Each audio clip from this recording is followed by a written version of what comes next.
بسم اللہ الرحمن الرحیم۔ اگر کسی نے نشے کی حالت میں بیوی کو طلاق دی تو آیا طلاق واقع ہوگی کہ نہیں؟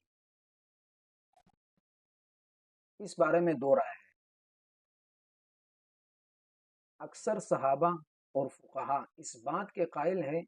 کہ اگر کسی نے نشے کی حالت میں بیوی کو طلاق دی تو طلاق واقع ہو جائے گی، جبکہ بعض حضرات فرماتے ہیں کہ اگر کسی نے بیوی کو طلاق دی نشے کی حالت میں تو طلاق واقع نہیں ہوگی۔ وہ حضرات جو فرماتے ہیں کہ طلاق واقع نہیں ہوگی، اس میں حضرت عثمان غنی رضی اللہ تعالیٰ عنہ اور فقہا میں امام شافعی رحمۃ اللہ علیہ،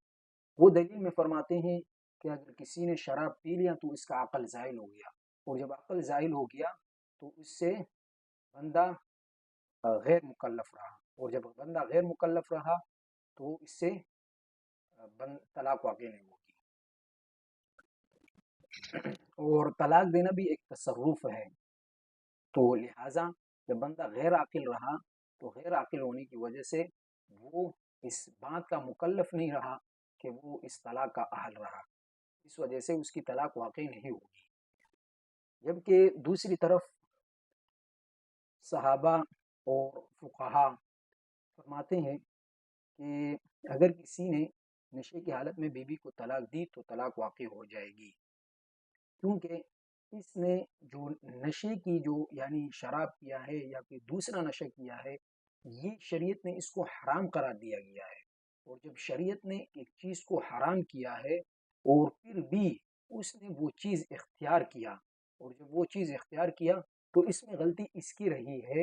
اور اس کو ایک چیز سے منع کیا گیا تھا شریعت نے، اس کے باوجود بھی اس نے وہ عمل کیا، اور اس وجہ سے اس کی طلاق واقع ہو جائے گی۔ اور قیاس کا تقاضا تو یہ تھا کہ نشے کی حالت میں طلاق واقع نہیں ہونا چاہیے، لیکن یہ جو طلاق کے واقع ہونے کا اس کو مکلف بنایا گیا ہے، یہ اس وجہ سے یہ شوہر کی تعزیر ہے اس میں، کہ ازرائے زجر یعنی زجر کی وجہ سے اس پر یہ طلاق کا